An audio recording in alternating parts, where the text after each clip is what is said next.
जनसुराज है क्या, क्यों कर रहे हैं और आपकी इसमें भूमिका जवाबदेही क्या हो सकती है, अभी तक के अपने अनुभवों को साझा करूंगा और फिर 1 घंटे से ज्यादा आपके सवालों का जवाब देंगे।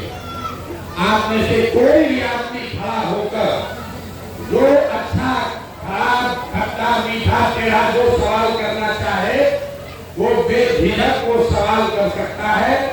मैं यहाँ 1-1.5 घंटे तक यहाँ रुकूंगा, आपके सवालों का यथासंभव जवाब देने का प्रयास करूंगा। इस पूरी चर्चा को आप सुनिए, समझिए, ठीक लगे तो अपनाइए और न ठीक लगे तो जैसे जिंदगी चल रहा है वैसे चलाइए। मेरा भी नाम है प्रशांत किशोर, हम नेता नहीं हैं, हमने कोई दल भी नहीं बनाया। हमारे अपने बाबा मजदूर थे, बैलगाड़ी चलाते थे, बाबूजी हमारे यहाँ सरकारी डॉक्टर थे। यही बिहार के जिले में सरकारी विद्यालय से पढ़कर हमने अपना जीवन शुरू किया है। 10 वर्ष तक ऊपर वाले की कृपा है, माता पिता का आशीर्वाद है। 10 वर्ष तक पढ़ लिख कर संयुक्त राष्ट्र संघ में काम करते थे। पहले भारत में काम किया, फिर अमेरिका में काम किया, उसके बाद अफ्रीका में 4 वर्ष तक काम करने के बाद 2011 में इस देश में वापस लौटे। 2011 से लेकर 2021 तक 10 वर्ष तक तो हमने काम किया है। उसको पत्रकार बंधु या राजनीति के लोग कहते हैं चुनाव प्रबंधन, राजनीतिक रणनीतिकार। लोग ऐसा समझते हैं कि हम जिसका हाथ पकड़ लें, जिसकी मदद कर दें, जिसको सलाह दे दें, वो आदमी चुनाव जीत कर राजा बन जाएगा। 10 वर्ष में जिस दल का नेता का हमने हाथ पकड़ा है, जिस दल और नेता का हाथ पकड़ा है, वो चुनाव नहीं हारा। लोगों को लगता है कि हमको चुनाव जिताने का कोई फार्मूला आता है। मैं आपके सामने मन से कह रहा हूं, हमको चुनाव जिताने का कोई फार्मूला हमारे पास नहीं है। लेकिन हमारे माता पिता और गुरुओं ने जो एक बात सिखाई कि जिस काम को लीजिए उसको इतनी ईमानदारी और शिद्दत से कीजिए कि दूसरा कोई आपके सामने खड़ा न रह पाए। यही फार्मूला है जीतने का। अभी 10 वर्ष को काम करने के बाद उसको जब छोड़कर तय किया कि बिहार में आएंगे और बिहार में जनसुराज की व्यवस्था बनाएंगे। ऐसा क्यों? जिस काम को करके इतना नाम कमाए हैं, लोग कहता है कि हमसे सलाह लेने के लिए 2-4 हजार नहीं, 2-4 लाख, 2-4 करोड़ नहीं, बड़े बड़े दल सैकड़ों करोड़ रुपया देते हैं। उस काम को, उस शोहरत को, उस जगह को छोड़कर बिहार में गली गली पैदल क्यों घूम रहे? उस काम को इसलिए छोड़ा कि 10 वर्ष बड़े बड़े दल और नेताओं को जिताकर देखा, ये अनुभव किया। नेता और दल के जीतने से जनता का जीवन नहीं बदलता। कि आपको हमको लगता है कि मेरा दल जीत गया, मेरा नेता जीत गया, जो जीत गया वो जीत के हेलीकॉप्टर पर गया और आप और आपके बच्चे जहां थे वहीं रह गए।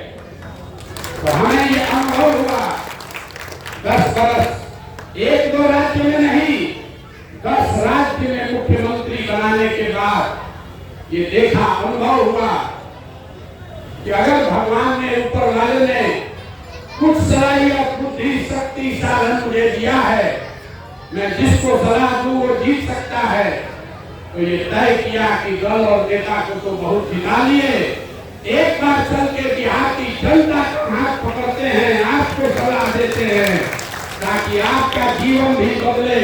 इसलिए ये अभियान शुरू किए। जनसुराज कोई दल नहीं है, हम आपसे वोट नहीं मांगते। दल बनेगा 2 अक्टूबर को, जब दल बनेगा तो हमने ये भी घोषणा की है कि उसका नेता प्रशांत किशोर नहीं होगा। हमने तो अपने लिए यही काम चुना है, गांव गांव जाना है और समाज को जगाना है कि कैसे आप वोट दें, कैसे आप जनप्रतिनिधि का चुनाव करें जिससे आपका और आपके बच्चे का जीवन सुधरे।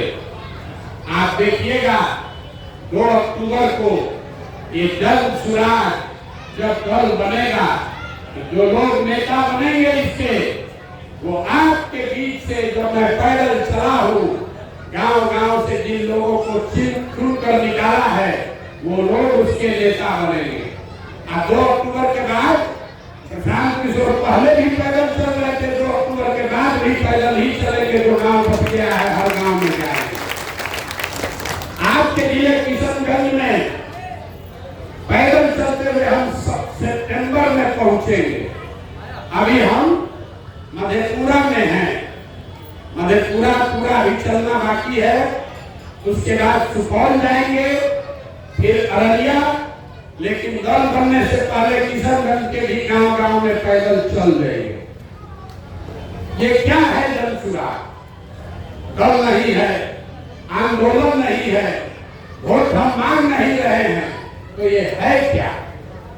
जन सुराज एक शब्दों में आजादी से पहले जो महात्मा गांधी की कांग्रेस थी, महात्मा गांधी की राजनीतिक व्यवस्था थी, उसको पुनर्जीवित करने का अभियान है।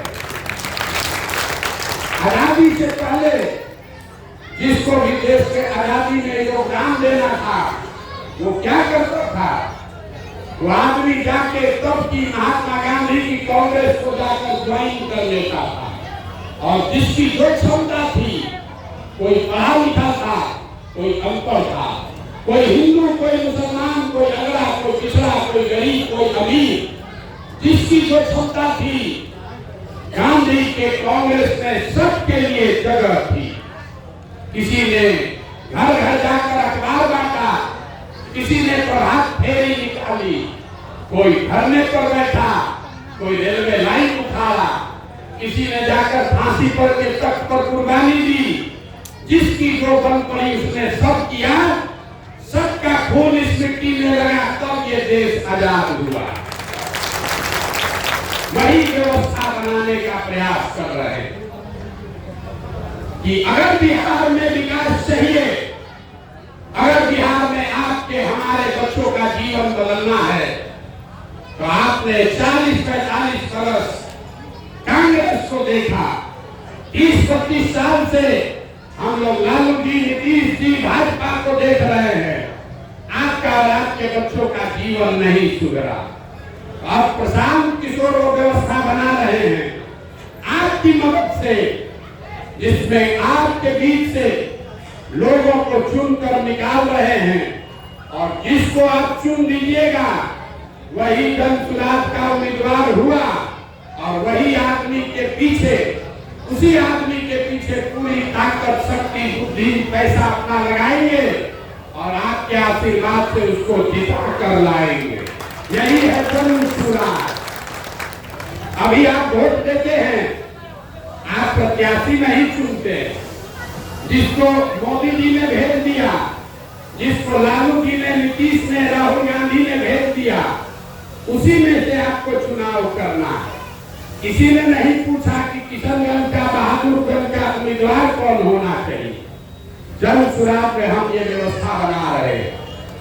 हर विधानसभा क्षेत्र से कम 10,000 लोगों से बातचीत करके आपके कहने पर सबसे जो काबिल 5 अच्छे लोग हैं, उन 5 अच्छे लोगों को चुनकर निकालेंगे और उस 5 आदमी का नाम आपके बीच में जारी करेंगे चुनाव के 1 साल पहले, ताकि साल भर उस आदमी को आप देखिए, जांचिए, परखिए, फिर उस 5 में जो नंबर 1 पर आया वही हुआ जनता का उम्मीदवार, जन सुराज का उम्मीदवार।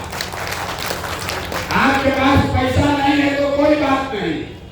लोग कहता है भैया बात तो सब ठीक है, लेकिन बिहार में तो विकल्प नहीं है। उसी विकल्प को बनाने का ये प्रयास है। दल बने, विकल्प बने, लेकिन वो दल और विकल्प प्रशांत किशोर नहीं बनाए, उसको बिहार की जनता मिलकर बनाए। जो दल बने तो उसके नेता प्रशांत किशोर नहीं बने, दल का नेता वो बने जिसको बिहार के सब लोग मिलकर नेता बनाए। मैं इस दल का नेता नहीं हूँ, ये 2 बरस से कह रहे हैं। अब 2 अक्टूबर को दल बनेगा तो आप देखिएगा, पेपर में पढ़िएगा, दल का नेता कोई दूसरा बनेगा। हमारी भूमिका कुम्हार की है। घड़ा कैसे बनता है? मिट्टी और चाक से।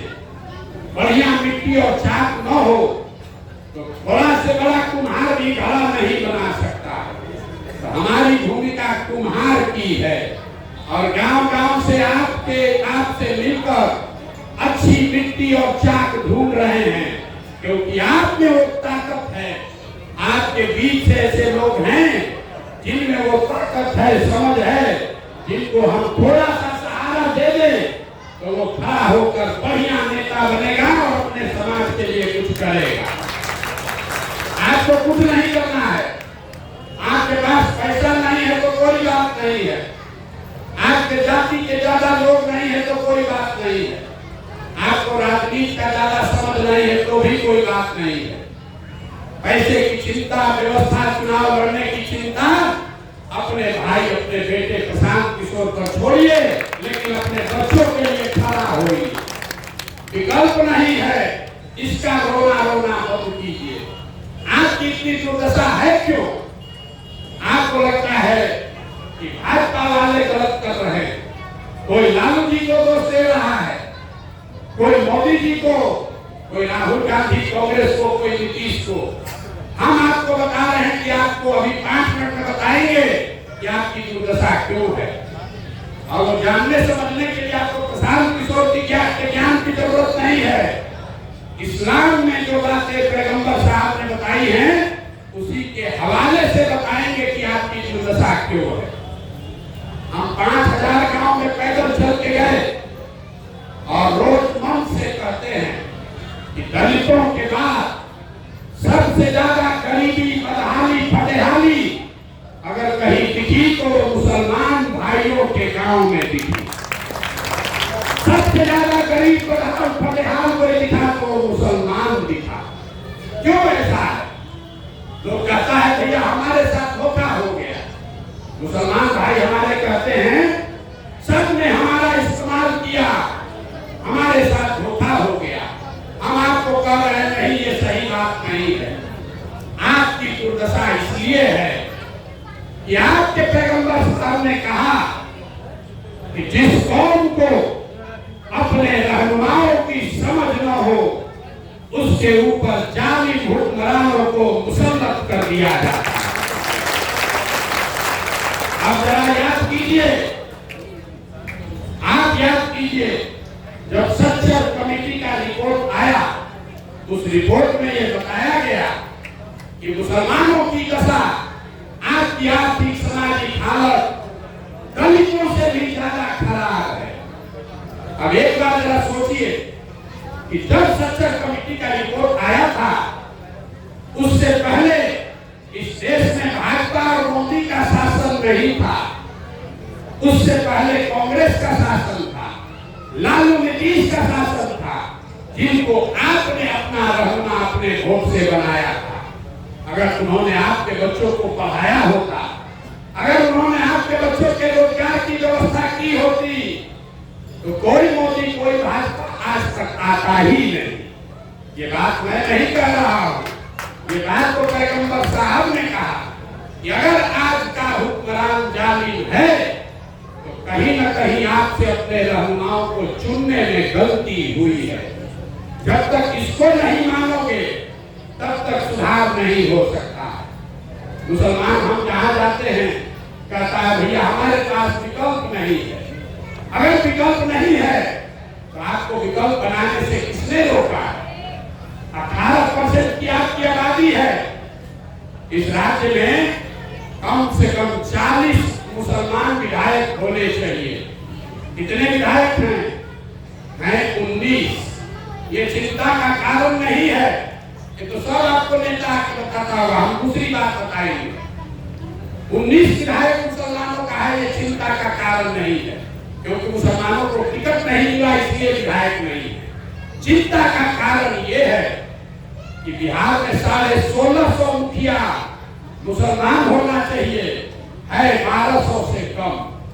27,500 लाख सदस्य मुसलमान होने चाहिए, हैं 11,000 से कम। उसमें तो किसी दल के टिकट की जरूरत नहीं है। ये क्या दिखाता है? ये दिखाता है कि मुसलमान जो है वो अपने बच्चों को राजनीति में ला ही नहीं रहा है। आप वो जद्दोजहद कर ही नहीं रहे हैं। आप सोच रहे हैं कि कांग्रेस हमारा जीवन सुधार देगी। कोई कह रहा है कि लालू तेजस्वी सुधार देंगे, कुछ लोग कह रहा है प्रशांत किशोर आए हैं ये सुधार देंगे। लिख के लीजिए, इतने बड़े कौम का कोई रहनुमा नहीं हो सकता है। आपका रहनुमा आपको खुद ही बनना पड़ेगा, दूसरे आदमी आपकी मदद कर सकता है। हमारे पीछे मत चलिए। कहता भैया हम आप पर कैसे भरोसा करें? बिल्कुल हम पर प्रशांत किशोर पर भरोसा मत कीजिए।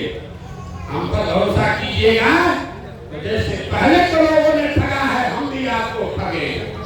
लेकिन अपने आप पर, अपने वजूद पर, अपनी ताकत पर, अपने अनुभव पर, अपनी बुद्धि पर, उस पर भरोसा कीजिए।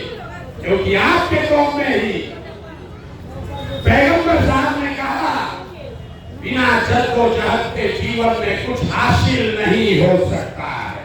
हम नहीं कह रहे। आज का जो मुसलमान है वो जद्दोजहद नहीं करना चाहता। जहां जितने लोग बैठे हैं आपके मुंह पर कह रहा हूं, मुसलमान जद्दोजहद नहीं करना चाहता। वो सोचता है कोई आए हमें पार करके निकाल दे। ये नहीं हो सकता है।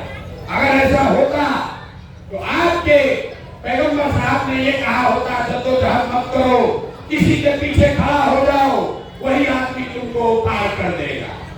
आप यहाँ वोट करते हैं, जिससे अभी बात करेंगे, हर आदमी कहता है पढ़ाई नहीं है, रोजगार नहीं है, सड़क नहीं, नाली नहीं, गली नहीं। आपके बच्चे जाकर दिल्ली में, बॉम्बे में दो जग की जिंदगी जी रहे हैं, मजदूरी कर रहे हैं अपने परिवार का, बच्चों का पेट पालने के लिए। और आपके वोट से जो लोग जीत कर गए हैं वो हेलीकॉप्टर पर घूम रहे हैं। ऐसा क्यों है? तो लोगों से पूछते हैं, लोग कहता है भैया हम लोग के लिए सुरक्षा बहुत बड़ी बात है। ऐसा नहीं है कि मुसलमानों को पता नहीं है कि किसने उनको ठगा है, धोखा किया, फिर भी आप वोट क्यों देते हैं?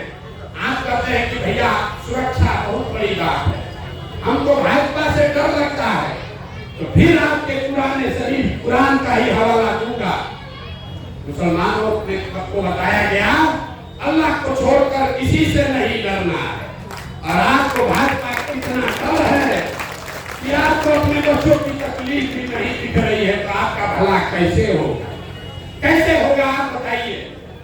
आप कह रहे हैं कि हम भाजपा के डर से ऐसे आदमी को भी वोट दे रहे हैं जिसने आपके बच्चों का हक लूटा। आप ऐसे आदमी को भी वोट दे रहे हैं जिन्होंने आपका 2 पीढ़ी आपको बर्बाद कर दिया। इसके लिए डर के नाम, भाजपा से डर से क्यों डरते हैं? ये बात आपके कौम में जो बुनियादी बातें हैं उसके खिलाफ है। मैं आपको बता रहा हूँ, जब मैं पैदल चल रहा था सीतामढ़ी में एक हमको मौलाना मिले, उन्होंने एक बहुत अच्छी बात बताई कि प्रशांत जी आप तो हिंदू हो, बहुत लोगों के साथ काम आपने किया है, मुसलमान आपकी बात माने न माने उसका आप पर विश्वास हो न हो, मैं तो मौलाना हूँ, पूरी जिंदगी अपना कौम के लिए दे दिया। लेकिन 2 बरस पहले सीतामढ़ी में खड़े होकर जब हमने कहा कि अब समय आ गया है कि मुसलमान अपने बच्चों के लिए लालटेन से हक मांगे, तो पूरे सीतामढ़ी में मुसलमानों ने कहा कि लगता है मौलाना पिक गया, भाजपा का एजेंट हो गया। ये आपकी दुर्दशा है मेरे भाई। आप खड़े होकर कह रहे 18% का हक चाहिए। आपको हक मिलेगा कैसे? आपके बच्चों के हक की कोई बात कर दे तो आपको वो भाजपा का एजेंट दिखता है। और जो कह दे कि भैया लालटेन को ही देते रहो, उस अब एक अंतिम और बात बताएंगे। ये तो लोगों के मन में बात है कि हमको सबने ठगा है, हम लोग तो किसी के साथ गलत नहीं किए, हमारे पास विकल्प नहीं है। बिहार का एक कारण होगा कि आपका आंख खुलेगा कि आपके साथ क्या गलत आपने अपने साथ किया है। मैं आज नीतीश कुमार के खिलाफ खड़ा हूँ, नीतीश कुमार के विरोध में हम खड़े हैं, लेकिन याद कीजिए 2014 में नीतीश कुमार ने आपके कौम के साथ, मुसलमानों के साथ कोई दगा नहीं किया था। 2005 से लेके 2014 के बीच में मुसलमानों के लिए नीतीश कुमार ने जितना हिंदुओं के लिए काम किया उतना मुसलमानों के लिए भी किया या करने का प्रयास किया। नीतीश कुमार ने 2010 में, याद रखिएगा, जब भी आपको लगे कि आपको सब ठग रहा है, आपको ईमानदार है, 2010 में इसी नीतीश कुमार ने नरेंद्र मोदी को बिहार में चुनाव में आने से मना कर दिया था, आने नहीं दिया था। 2012-13 में जब मोदी जी को भाजपा ने प्रधानमंत्री का चेहरा बनाया, उस समय नीतीश कुमार भाजपा से अलग होकर उन्होंने अपनी सरकार दांव पर लगाई। लेकिन वही नीतीश कुमार जब 14 में आपके भरोसे चुनाव लड़ने आए तो आपने मेरे भाई उनका साथ नहीं निभाया, आप लालटेन पकड़कर घूमने लगे। और उसी से अगर गलत करोगे तो आपके सामने गलत ही होगा। विकल्प तो था उस समय, जदयू के तौर पर नीतीश कुमार विकल्प आपके पास था, आपने उसका मानदंड किया। इसीलिए नीतीश कुमार जब 2015 में आपके वोट से, जब आपके आंख में धूल झोंकते ही कहिए 15 में वोट से जीता, तो उसको एक बार लग गया कि मुसलमानों के साथ चाहे अपना गला भी कटा देंगे, ये लोग हमको वोट नहीं देगा, इसीलिए भागकर भाजपा ले गया। तो गलती अगर करोगे तो कैसे सही होगा आप बताइए। हम कोई मीठी बात नहीं बोलते, हमको लोग कह रहा है, मुसलमान लोग कहता है मुसलमान कम और जिनका लालटेन चल रहा है वो ज्यादा। ये भाजपा का एजेंट है। दो सवाल मुसलमानों के हैं, अरे भाई इतना बड़ा अभियान चला रहे हैं, इनको मोदी काहे नहीं पकड़ रहा है, इनके पास इतना पैसा कहां से आता है? मेरे भाई, पैसा सरस्वती से आता है, भगवान ने ये बुद्धि दी है।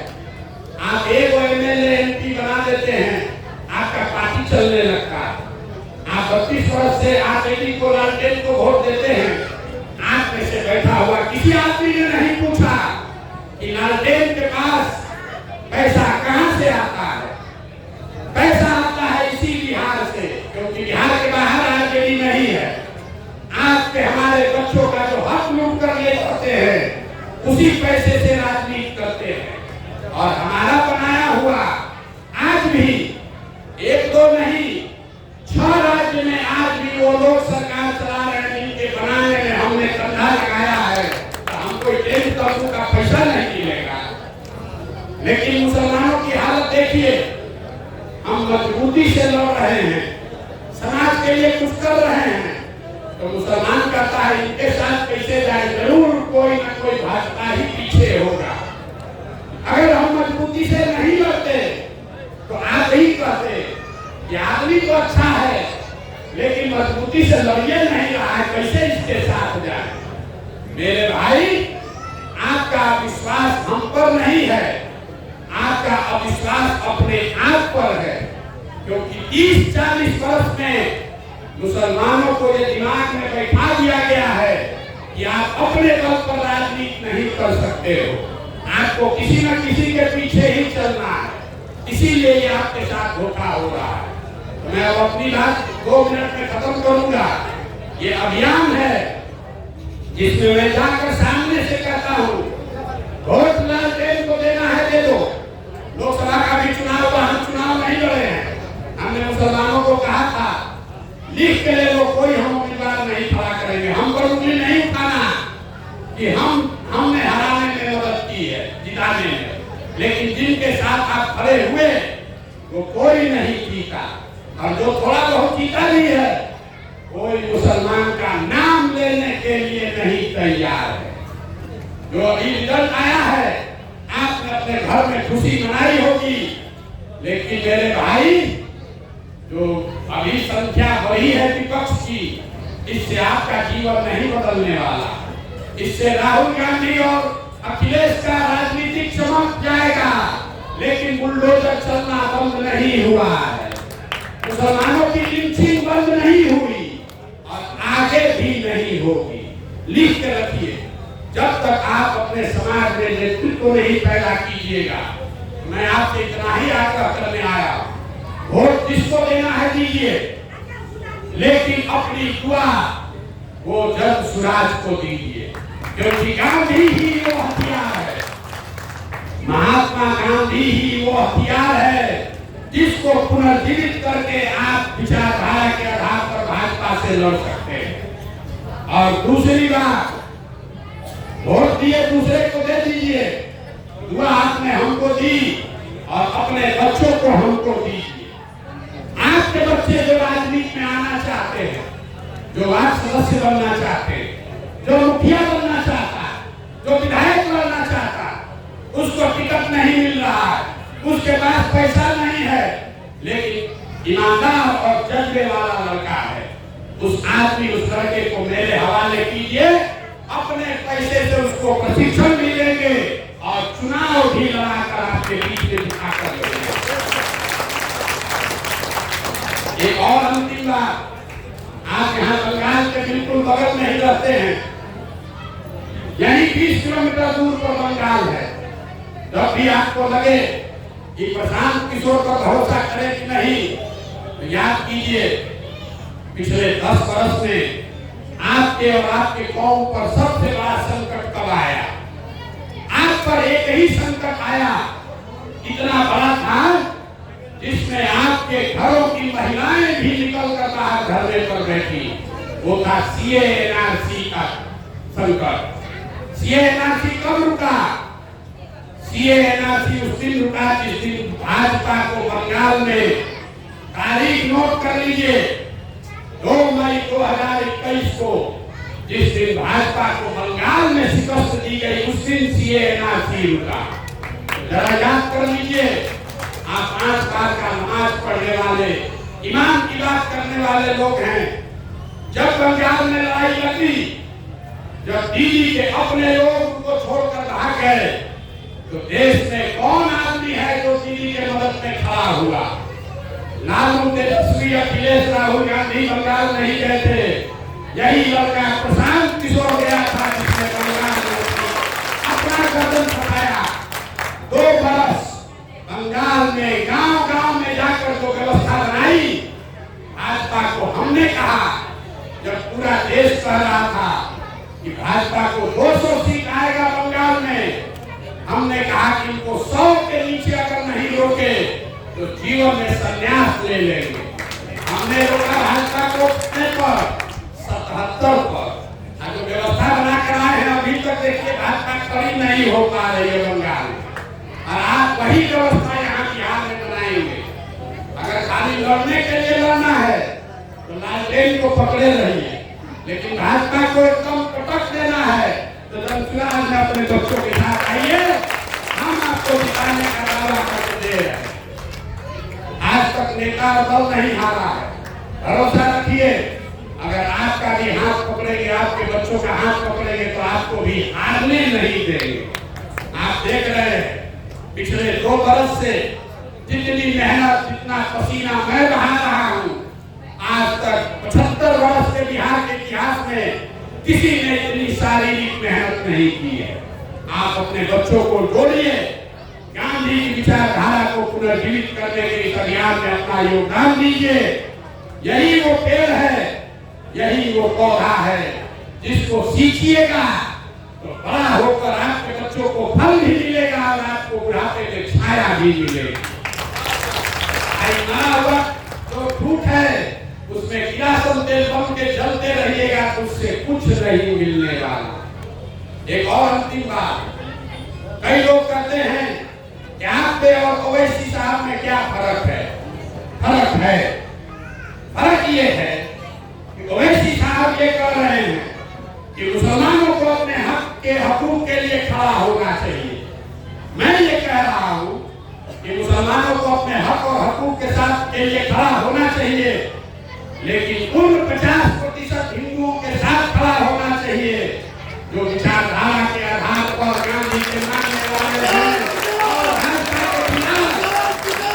भाजपा के खिलाफ आप जितनी शिद्दत से लड़ रहे हैं वो भी उतनी ही शिद्दत से लड़ रहे हैं। जब भी आपको ये लगे कि कोई हिंदू अब बचा नहीं जिससे कि आप इसके साथ आप चल सकते हैं, एक आंकड़ा दे रहे हैं, इसको याद रखिए। भाजपा को इस देश में 36% वोट आया है। 2019 में 37% वोट आया था। देश में 80% हिंदू रहते हैं। अगर 80 में 37% वोट आया, इसका मतलब है आधे से ज्यादा हिंदुओं ने भाजपा को अभी तक नहीं स्वीकार किया। ये कौन हिंदू हैं, इसको पहचानिए और आपके जीत का फॉर्मूला आपके आंख के सामने दिखेगा। आप देख रहे हैं कि जादव है कि दलित है कि पंडित है, हम आपको बता रहे हैं ये कौन हिंदू है जो भाजपा के खिलाफ खड़े हैं। जो गांधी को मानने वाला हिंदू है, तो चाहे बनिया है कि ब्राह्मण है कि दलित है कि कुशवाहा है, वो भाजपा को नहीं मानता। जो अंबेडकर को मानने वाला हिंदू है, वो किसी भी जात का हिंदू है, वो भाजपा को नहीं मानता। जो कम्युनिस्ट विचारधारा के मानने वाले हिंदू हैं, वो भी भाजपा को नहीं मानते। और जो पुराने सोशलिस्ट लोहिया जयप्रकाश को मानने वाले लोग हैं, वो भी भाजपा के विचारधारा को नहीं मानते। तो ये चार विचारधारा के मानने वाले हिंदुओं के साथ अगर आपने गठजोड़ सामाजिक राजनीति बनाया तो आप हो गए 70, भाजपा हो गए 30, और यही बनने का तरीका हथियार है। यही हथियार है जिसको मैं यहाँ बिहार में बनाने की कोशिश कर रहा हूँ। विचारधारा के आधार पर आधे से ज्यादा हिंदू जो भाजपा के खिलाफ खड़ा है, उसके साथ मुसलमानों का सामाजिक राजनीतिक गठजोड़ बने, तभी इनको मुकम्मल शिकस्त दिया जा सकता है। यही जन सुराज का अभियान है। और जब भी आपको अपनी सुरक्षा की चिंता हो तो गांधी की बात याद रखिए कि मुसलमानों की सुरक्षा तब होगी जब मुसलमानों की सुरक्षा की चिंता हिंदू भाई करे और हिंदुओं की सुरक्षा की चिंता मुसलमान करे। यही गांधीवाद है, उसको अपनाइएगा तब चलेगा, नहीं तो अपनी सुरक्षा के नाम पर अगर किसी बदमाश को, क्रिमिनल को जिताकर भेजिएगा और वो हिंदू समाज में जाकर बदमाशी करेगा, तो कभी भी वो समाज आपके साथ खड़ा नहीं होगा। तो किसी गलत को मत जिताइए, अपनी सुरक्षा के लिए भी नहीं, क्योंकि ये वो गांधी के विचारधारा के भी खिलाफ है और आपके कौम में बताई गई बुनियादी बातों के भी खिलाफ है। आप यहाँ आए, आपने 2-3 घंटे यहाँ अपना समय लगाया, मेरी बात सुनी, इसके लिए धन्यवाद। अब आपका समय है, आप जो चाहिए सवाल कर सकते हैं। अगले 1 घंटे तक हम यहाँ बैठे हुए हैं। जो सज्जन पीछे है, थोड़ा थोड़ा और आगे आप चाहे आ सकते हैं। 1 घंटा 2 घंटा जो भी आपके सवाल है वो सवाल कीजिए, मैं जवाब देने आया हूँ। आज आपसे परिचय करने आया हूँ। जब पदयात्रा करने आऊंगा तो आपकी समस्याओं को भी सुनूंगा, आपके घर गांव में भी जाऊंगा, आपके बच्चों को गरीबी से निकालने का रास्ता भी बताऊंगा। आज तो सिर्फ परिचय का दौर है, तो जितने आपके सवाल हैं आप सवाल कीजिए। बहुत बहुत धन्यवाद।